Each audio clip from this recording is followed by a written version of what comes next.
Alors, donc, Dominique, et puis ensuite, oui. et ensuite Yves pour la partie consacrée à la psychose. Bon, pour commencer, je dirais, comme Aline, que la lecture de Pera Olanié, que j'ai beaucoup découverte à cette occasion, avec beaucoup d'intérêt et de plaisir, m'a semblé assez âpre, difficile, ça m'a mis souvent de mauvaise humeur, je peux dire. Bon, mais j'étais très contente de faire ce travail. Et en fait, la façon dont je me suis appropriée très partiellement sa pensée et son œuvre, ça a été en ce que j'ai appelé une théorisation flottante à partir de ma clinique. C'est-à-dire que je lisais des choses, bon, je mettais un certain temps à comprendre, à faire ce premier temps d'appropriation, et ensuite, bon, ça me faisait penser à tel patient, à telle patiente, à telle situation, donc celle d'Anna que Catherine vient d'évoquer, où la négativité était vraiment extrêmement présente et dont j'arrivais pas à bien me débrouiller. Et donc c'est à partir de ça, c'est à partir des patients les patientes à qui ça me faisait penser, que j'ai pu m'approprier cette œuvre et cette pensée si difficile, si complexe, si riche de Pera Olanié. Voilà. Alors, ce que je voudrais dire là, c'est qu'une idée m'est venue, mais après, c'était dans l'après, une façon de penser les choses. Alors, ma patiente Anna, dont je parle, c'est une patiente dont je pense que c'est une forme de non-désir qui a présidé à sa naissance, en fait, que c'était pas de la part de ses parents, de sa mère, le désir de voir venir au monde un autre être vivant, particulier, singulier, qu'on pourrait investir, connaître, mais c'était plutôt, alors évidemment c'est dans tous les désirs de parentalité ou de maternité qu'on trouve ça, mais c'était plutôt un désir très narcissique, centré sur voilà, le vouloir être mère de sa mère, le vouloir être parent de ses parents, et qu'elle n'a pas été investie en tant qu'être vivant et autre. Bon. Et une des façons dont ça se manifestait chez cette patiente, en plus d'épisodes dépressifs extrêmement sévères, vraiment mélancoliformes, il n'y a pas eu besoin d'hospitaliser, mais enfin ça a été vraiment à la limite, par une impossibilité de concevoir, si on peut dire, la maternité pour elle. Bon. Et c'était un sujet qui était très difficile à aborder avec elle. Parce qu'elle l'écartait, en même temps c'était toujours présent, c'était toujours récurrent. Et à chaque fois qu'on l'a abordé, c'était toujours en fin de séance, quand il était trop tard pour en parler. Et je m'étais dit, ce qui s'est produit effectivement, elle va attendre qu'il soit trop tard pour avoir envie d'avoir un enfant. Effectivement, c'est ce qui s'est passé, ce qui est en train de se passer en ce moment, parce que je la vois toujours. C'est-à-dire qu'elle a attendu d'avoir la quarantaine bien sonnée pour commencer à se préoccuper de l'idée d'avoir un enfant et avoir recours évidemment au PMA, etc., par la PMA. Et bon, ça s'est soldé par des espoirs qui ont été déçus, des échecs en gros. Et donc, je pense qu'elle a joué là, malheureusement, une répétition de l'impossibilité de sa propre naissance. C'est comme ça qu'elle a vécu, on a travaillé ensemble, on continue à travailler. Voilà. Et donc voilà, pour finir, ce que je voulais dire, c'était que l'idée de la mélancolie, c'est l'introjection d'un objet haï, enfin, ou du moins investi de façon très ambivalente, à qui on fait des reproches qu'on s'adresse à soi-même. Et je me disais, c'est ça que je me disais dans l'après-coup du colloque, et puis en réfléchissant ensuite à ces patients à qui la lecture de Pera Olanié m'a fait penser, c'est aussi l'introduction finalement d'un objet haineux. Et je ne sais pas si ça c'est quelque chose qu'on formule si souvent que ça, c'est-à-dire un objet qui est ambivalent, pas seulement investi de façon ambivalente, mais un objet qui est haineux, qui est là sans arrêt, intérieurement en train de détruire le sujet. Voilà. Et donc ça m'a beaucoup, je ne vais pas m'étendre là-dessus, mais ça m'a beaucoup donné à penser aussi dans ces termes-là. Voilà. hein. Et Oui. Par commodité, je vais me mettre debout pour pouvoir feuilleter les petites citations que je vais vous donner. Je vais commencer par évoquer le travail des collègues qui participaient donc à la rubrique évoquée, pour vous dire que j'ai été frappé par la profondeur théorique des développements de ces 3 articles. Je vais nommer les collègues. Par la profondeur clinique, la pertinence, la consistance clinique, et plus encore par la qualité littéraire. Ça se lit formidablement, agréablement. La qualité typographique du livre, de sa présentation, le texte aéré, vraiment le plaisir du livre se surajoute au plaisir de la lecture. Claire de Brient-Coleman a intitulé son intervention, a donné un titre très, très holanierien à son propos, Les tréfonds de la mémoire. Je vais simplement vous lire 2 citations pour vous donner le sentiment, un petit peu le goût, un avant-goût de son travail.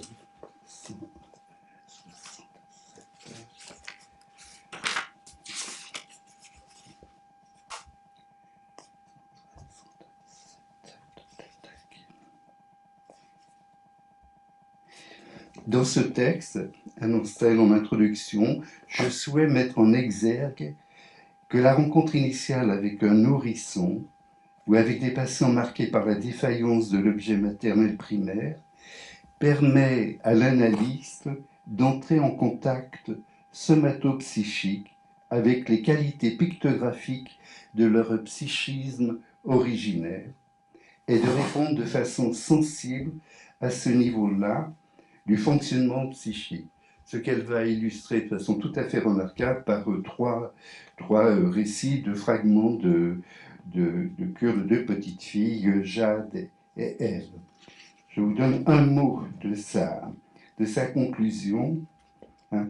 La possibilité ou non de suturer les traces traumatiques de l'originaire reste une question ouverte. Le concept de pictogramme me permet de modifier ma façon d'être et d'exister dans la situation analytique qui nous relie, le patient et moi-même. La régressivité sensorielle, sensuelle, tonico-motrice et émotionnelle de l'analyste peut, à certains moments de la cure, nouer une alliance inconsciente avec l'intimité originaire du sujet, avec les traces des modes fondateurs de l'investissement-désinvestissement et avec son inextinguible potentialité psychique. 2 citations qui, j'espère, vous donnent l'envie de vous précipiter sur cet article. Un autre article très, très solide, d'une grande connaisseuse de Pierre Olanier, avec qui elle a travaillé, Pierrette Laurent. Les 2 collègues sont pédopsychiatres, enfin vous avez pu peut-être le deviner. Son article, Une métapsychologie de la rencontre, ce qui est assez intéressant, c'est qu'elle croise sa lecture de la topique de l'originaire chez Pierre Olanier avec ce que Geneviève Hague évoque autour de la constitution du moi corporel, et cela, elle le combine plus loin encore avec le concept de contrat narcissique, ce qui l'amène bien évidemment à évoquer l'œuvre de René Caès. Isabelle Lasverniaz donne un très beau titre à son intervention, Ouvrir la clé du langagier. Alors c'est un texte très, très littéraire que je ne pourrais pas vous... Il m'est difficile de vous dire beaucoup plus. Tout le livre est un véritable ravissement. Vous l'entendez. Bon. Soyons clairs. Soyons clairs. Mais il y a quand même un envers. Un envers. Pour ma part, c'était une rencontre très récente de l'œuvre de Pierre Olanier. Et l'effet que j'en ai retiré, alors il y a l'enthousiasme, vous l'entendez, mais il y a aussi un effet de vertige. Hein. C'est une butée sur la difficulté de cette œuvre. Et comme Granoff a pu le dire à propos de Ferenczi, de cette plongée-là dans l'œuvre de Lanier, pour l'instant, en tous les cas, je ne m'en relève pas. Voilà, je suis encore un petit peu noyé là-dedans. Pour dire un mot de mon intervention, ce qui m'a passionné d'emblée, c'est un constat. Bon, j'avais pas mal travaillé sur l'œuvre et puis la vie de Sándor Ferenczi. Et m'approchant tardivement de Pierre Lanier, je me suis dit, mais c'est incroyable, cette femme, elle a réussi avec Lacan ce que Ferenczi avait tenté avec l'ami Freud. Alors, je vais évoquer quelques traits communs qui me font associer à la pensée. Je ne suis pas sûr que Pierre Lanier ait une véritable connaissance de l'œuvre de Ferenczi, mais magnifique. Elle a publié des articles, c'est la première. Alors, sur Ferenczi Comme éditeur de Topic. Alors, big question. Le Coquéron, oui. Topic, j'en suis moins sûr, mais à vérifier. Je l'avais dit chez toi pourtant. Oui, mais c'est... On reparlera de cette question. Non, mais ce qui me paraît évident, par contre, c'est que son œuvre retrouve la visée, la recherche, et puis l'esprit et le souffle de Ferenczi. Voilà, mais il faut repenser tout ça dans la différence des époques. En tous les cas, du côté je vais faire très vite, de quelques intérêts communs de part et d'autre, c'est le rapport à l'attachement à la métapsychologie comme outil indispensable pour penser la pratique. Pas la métapsychologie pour le plaisir de la théorie, mais pour penser la pratique. Et l'un et l'autre, en leur temps et différemment, ont essayé d'amener des extensions à la métapsychologie freudienne, comme Pierre Lanier tente de le faire, mais en même temps en essayant de dépasser aussi, de donner des extensions, ce que j'appellerais, de façon un peu sauvage, la métapsychologie lacanienne. Ce qu'elle a réussi, Pierre Lanier, c'est à intégrer beaucoup des acquis de son long parcours avec Lacan, puis de s'en séparer, et paradoxalement, en prenant Lacan, mais au piège de son travail sur la psychose. Je crois que si les extensions métapsychologiques que propose Pierre Lanier sont nourries de sa réserve à l'endroit du travail de Lacan sur la forclusion du nom du Père. Je crois pour un certain nombre de gens étaient là à cette époque, mais l'introduction des notions de forclusion du nom du Père, c'était un outil théorique absolument extraordinaire qui vous expliquait facilement à comprendre pourquoi votre partenaire était psychotique, mais ça restait d'une désespérance au niveau de la pratique. C'est pour ça qu'elle entendait promouvoir un autre abord. L'introduction de l'originaire, par exemple, alors, bien évidemment, ça a été dit par chacun des intervenants, de part et d'autre, un souci de l'enfant dans l'adulte et de la question et de l'enjeu de l'enfance. Si Pierre Lanier parle de l'originaire, Ferenczi, je vais vous en dire quelques mots, a parlé, lui, il est allé plus loin, parlant de l'archi-originaire. Je vous donne une toute petite citation. 46. Alors, il en vient à se demander, je cite, « S'il ne faut pas rechercher chaque fois le trauma originaire dans la relation originaire à la mère, et si les traumas de l'époque un peu plus tardive, déjà compliqués par l'apparition du père, auraient pu avoir un tel effet sans la présence d'une cicatrice traumatique maternelle infantile archi-originaire. » Deuxième point d'intérêt, bien évidemment, tout est... il y a une prise en considération du lien à la mère chez lui, du lien précoce, comme il y a la dimension du relationnel que Jean-François vient d'évoquer. Et bien évidemment, ce souci, cette introduction, c'est aussi une façon de passer au-delà de Lacan. Hein, la forclusion du nom du père vient barrer le X du désir maternel. Mais je vous mets au défi de dire chez Lacan ce qu'il en serait de ce X du désir maternel. Je crois que Pierre Aulagnier renverse la perspective et met le X du supposé désir maternel à l'étude. Il y a la notion de pictogramme chez Pierre Aulagnier. Ferenczi en venait à parler, lui, de faute de mieux. Je vais vous donner la petite citation. J'accélère. Oui, c'est ce qu'il dit.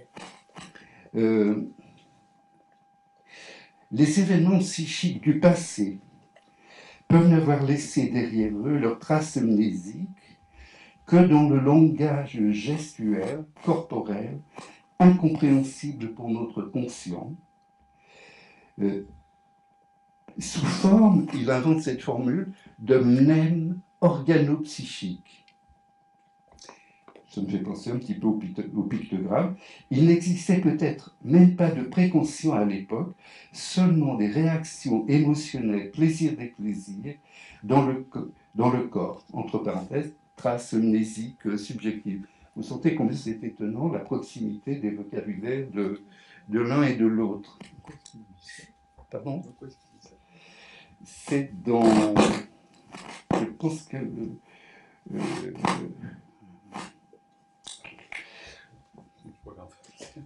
il y a la bibliographie. C'est dans le livre. Oui, oui. À la fin, Non, non. c'est à la fin. Chacun a sa manière de suggérer l'achat impérieux. Alors, sur l'importance de la relation, de la première rencontre bouche-sein, je vous donne une autre petite citation de Ferenczi, qui fait écho au mot de Dominique tout à l'heure sur la haine. Quand, après avoir longtemps attendu et crié, l'enfant retrouve le sein maternel, celui-ci ne lui fait plus l'effet d'une chose indifférente qui est toujours là quand il en a besoin, et donc, par conséquent, il n'est pas nécessaire de reconnaître l'existence. Il devient un objet d'amour et de haine, ce qui sera l'enjeu des pictogrammes de fusion et de rejet. Alors, autre trait commun entre le souci analytique de l'un et de l'autre, c'est-à-dire la métapsychologie des processus psychiques de l'analyste dans son acte. Ça s'accompagne, vous le savez, de... Oui.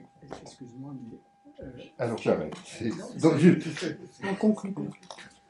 Bon, non, t'as beaucoup de choses encore. Non.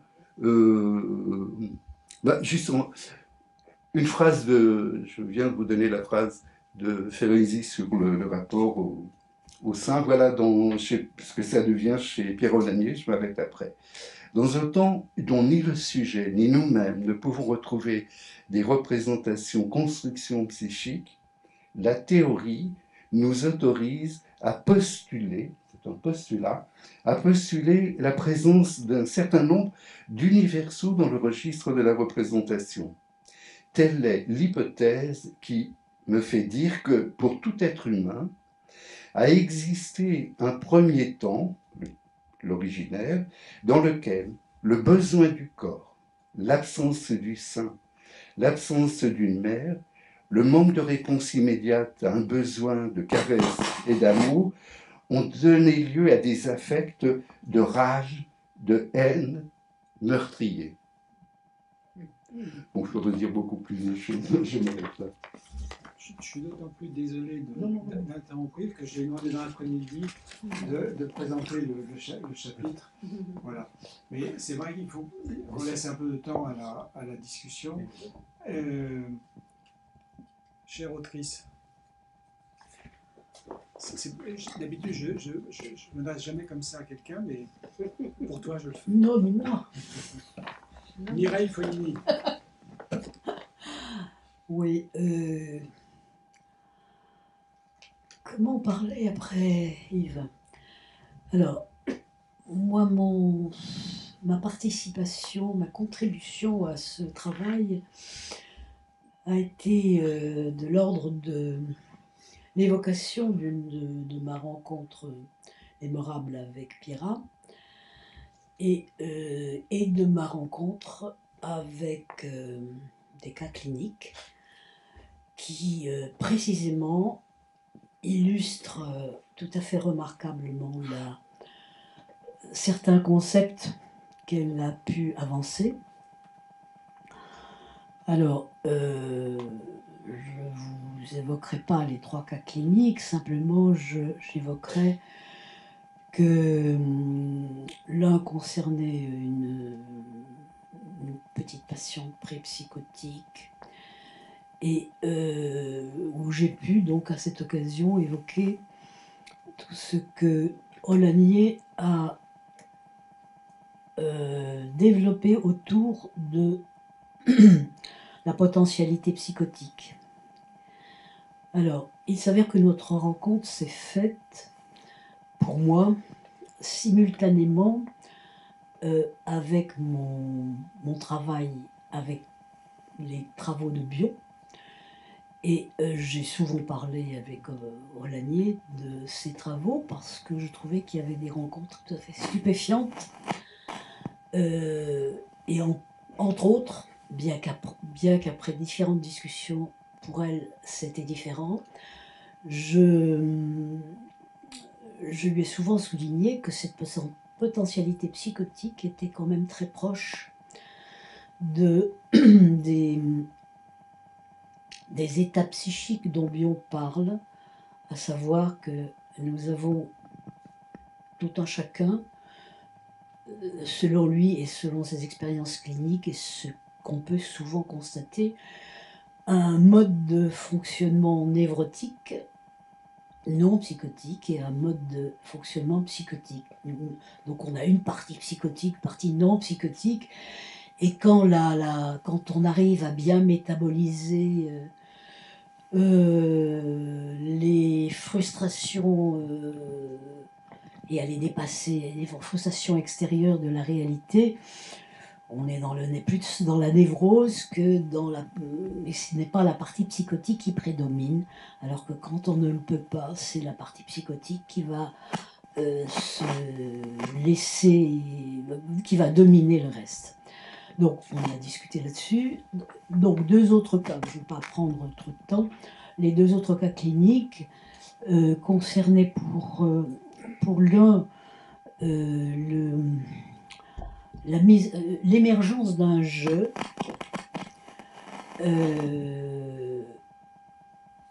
où on voyait cette émergence par les entretiens de la mère et de l'enfant, du garçon, ont permis de mettre en évidence combien sa notion d'ombre parlée de la mère jouait un rôle fort, empêchait l'enfant de grandir psychiquement et physiologiquement aussi, puisqu'il était neurotique, il bégayait, etc., etc. Et le dernier exemple que j'ai évoqué, et là donc on était dans l'émergence d'un jeu, et dans le dernier exemple évoqué, je mettais en évidence comment un très très long suivi d'une patiente qui était devenue adulte et qui était revenue consulter en état adulte, a brusquement régressé et retourné à une sorte de pictogramme extrêmement archaïque de l'ordre olfactif. Voilà, je vous renvoie aux exemples cliniques que j'ai beaucoup réduits pour rentrer dans le livre.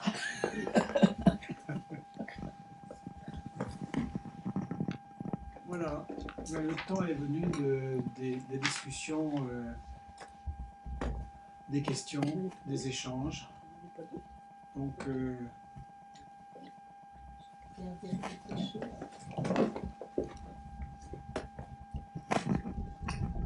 Michel Mourico, qui a assuré la présentation biographique de Pierre Olanier dans le livre. Alors j'ai été très sensible à ce que vous dites les uns et les autres sur la difficulté de la théorie de Pierrat, et ça me réveille des moments où elle préparait en quelque sorte ce qui sera ses ouvrages avec le séminaire de Sainte-Anne. Vous étiez certains, quelques-uns peut-être, non? Non. Et c'était très, très difficile d'entendre, parce que c'était vraiment bétonné, quoi. Hein, mais bon, c'était nécessaire. Et je crois que ce que je voudrais dire aussi, c'est combien j'ai été sensible à certaines de vos topos. Mais finalement, cette souffrance, elle vient aussi de quelque chose qu'elle a elle-même vécu, parce qu'il y a vraiment un secret de sa naissance.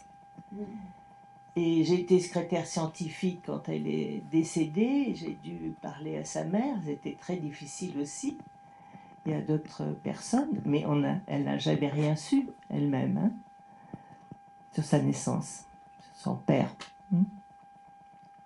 Voilà, je suis très, très heureuse de voir quelle importance elle a eue pour vous, les uns et les autres. Je veux juste rebondir sur Sainte-Anne et dire qu'à la SPP, quand je l'ai demandé à certains collègues, il y a des collègues qui ne pouvaient pas être présents à Cerisy, mais qui auraient souhaité dire quelque chose, en particulier Jean-Louis Baldacci, parce qu'il a suivi les séminaires de Sainte-Anne. Et si je pense à lui là, c'est parce que, à travers l'intérêt pour la métapsychologie de Pierrat Olanier, je pense moi quand même à Green et à Donnet, qui étaient aussi à ces séminaires, et qui, là, pour le coup, ont défendu la métapsychologie et le cadre et la cure et l'articulation entre théorie, méthode et voilà.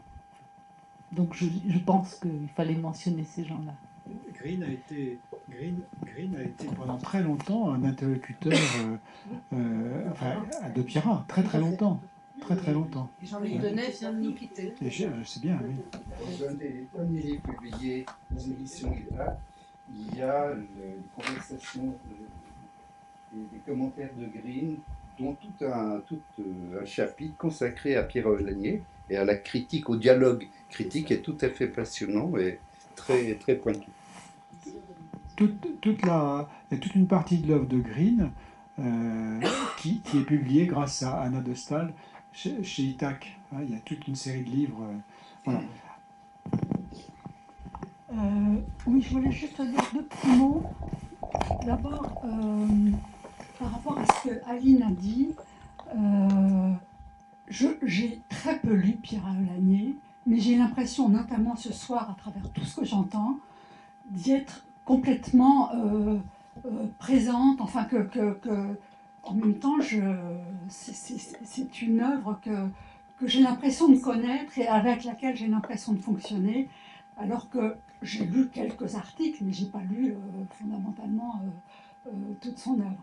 Voilà. Et ce que tu disais me parlait vraiment beaucoup. Et puis, juste une question à Dominique Tabrun-Ben. Vous parlez d'introjection de l'objet haï. Est-ce qu'il ne faudrait pas parler plutôt de l'objet haineux? Est-ce qu'il ne faudrait pas plutôt parler d'incorporation? Enfin, c'est une question que je me suis posée parce que l'introjection, ça m'a un peu perturbée. Enfin, bon, ouais, voilà, c'est tout.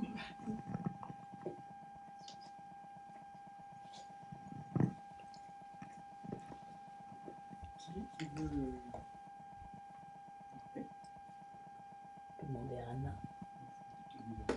Martin.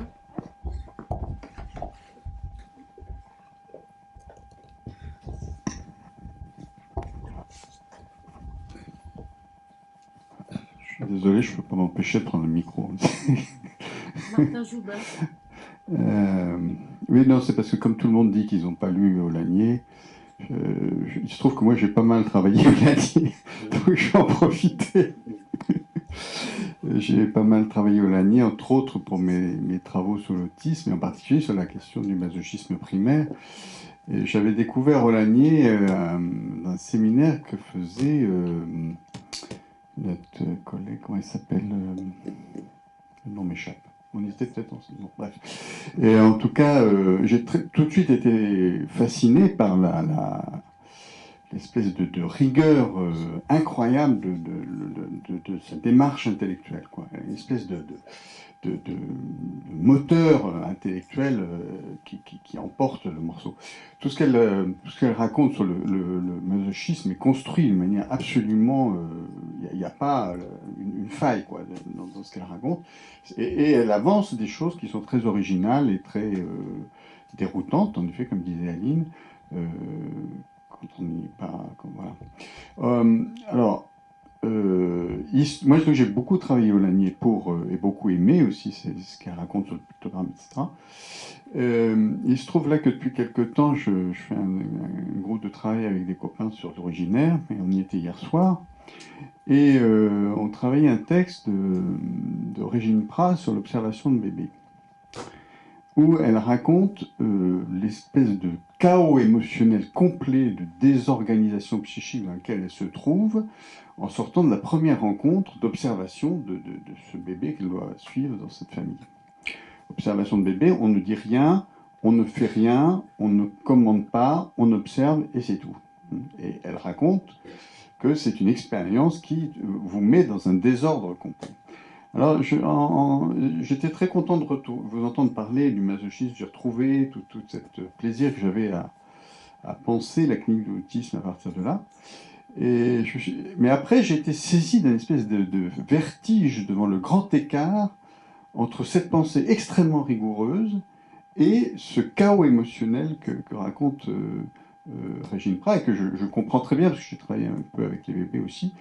Et effectivement, on vit des trucs absolument sans limite, dément. Et voilà, donc je ne sais pas bien comment je vais raconter dans ma tête tout ça.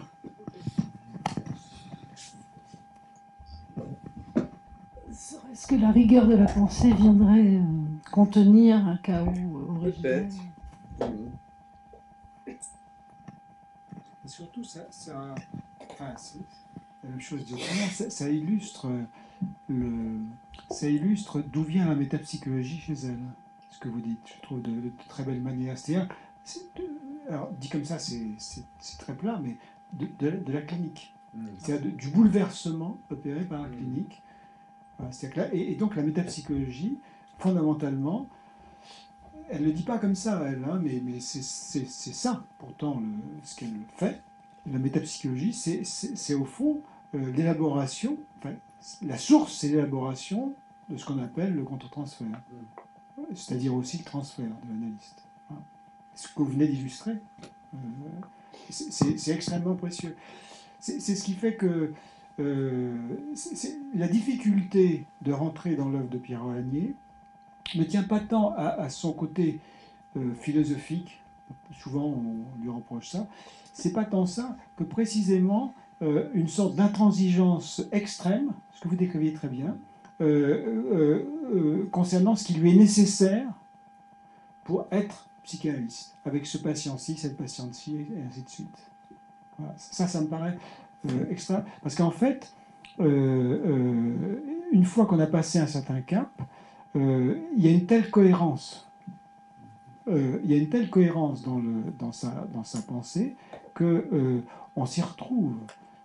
Si on accepte de ne pas coller au concept, en fait.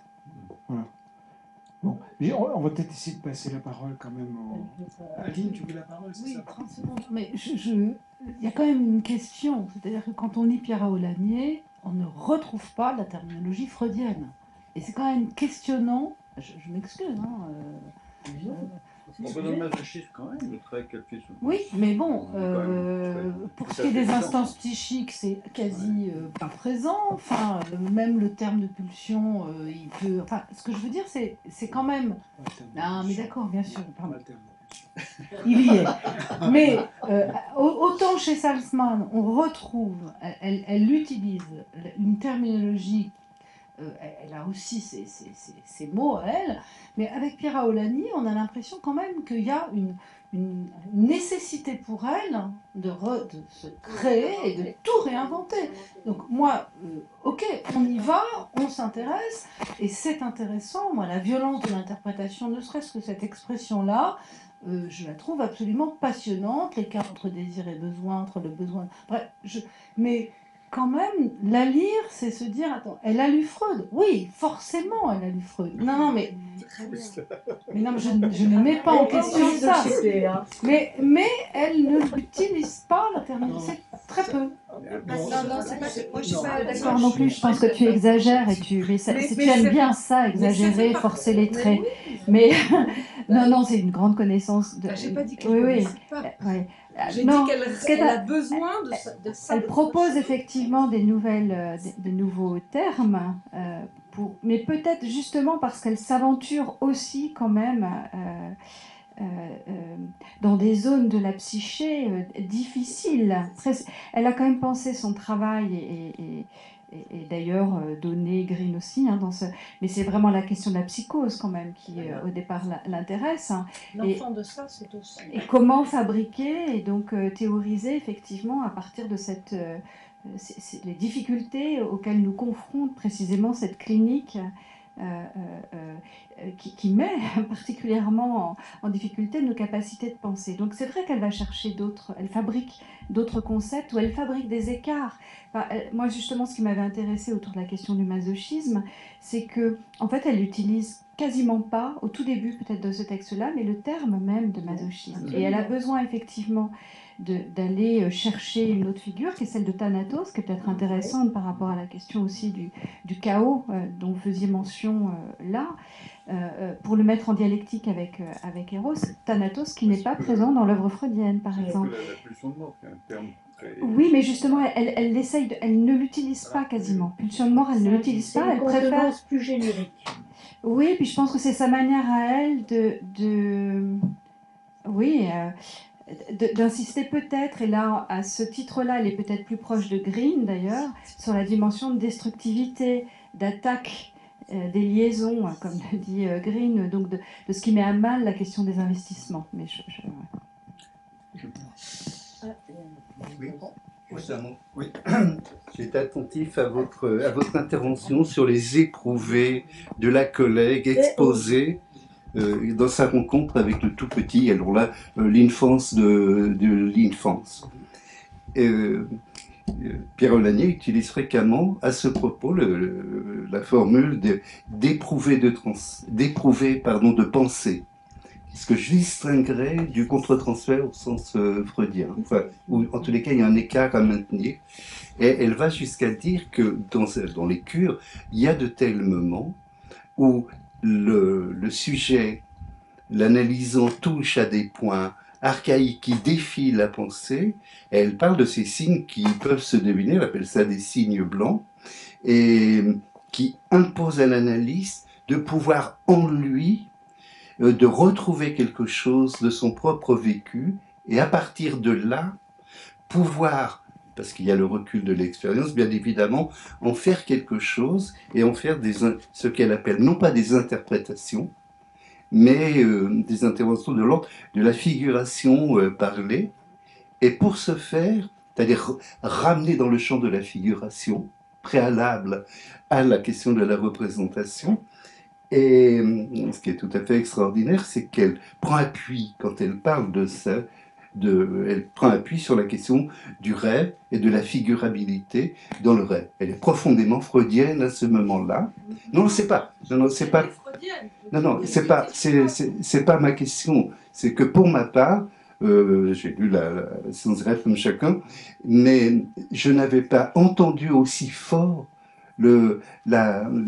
cette notion de figurabilité. Et c'est comme ça qu'elle parle, c'est à partir de ces expériences de déconcertation intérieure que l'analyse peut être inventive. Et je vous lis une petite phrase. Ces reconstructions figuratives ne sont pas des créations poétiques, mais les conséquences de je ne sais quel état mystique avec l'inconscient de l'autre.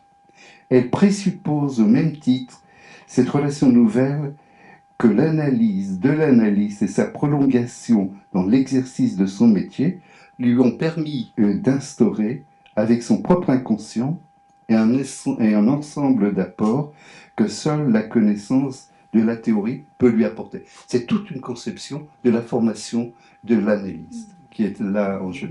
Alors peut-être qu'il faudrait rajouter, Yves, si je peux, combien elle a été aidée par l'Anthéry Laura, qui l'a vraiment initiée, qui l'a aidée dans ses prises en charge aussi, parce qu'elle était simplement psychothérapeute à Sainte-Anne. On voit dans les papiers. L'Anthéry Laura, c'est un grand philosophe. Alors, est-ce qu'il y aurait une ou deux questions? Là, à côté de toi. Puisqu'on parle du rapport de Pierre Aulagnier à Freud, je posais la question avec laquelle je suis venu sur le jeu. Parce qu'une des choses qui nous aide à penser la psyché, c'est l'aspect topique. Alors déjà chez Freud, il y en a deux, avec une petite tentative de les articuler dans un de ses derniers écrits. Et après, il y a eu plusieurs propositions de topiques. Il y a les groupalistes, il y a les égo-psychologies américains, il y a 2 jours, avec sa topique du clivage. Bon. Et ça ne m'a pas suffi de lire que le jeu n'est pas une instance.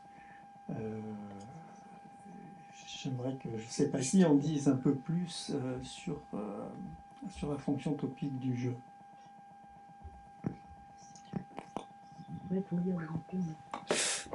J'ai envie de dire ce que KS et tous les autres ont dit là-dessus dans le bouquin, mais voilà, ce soir.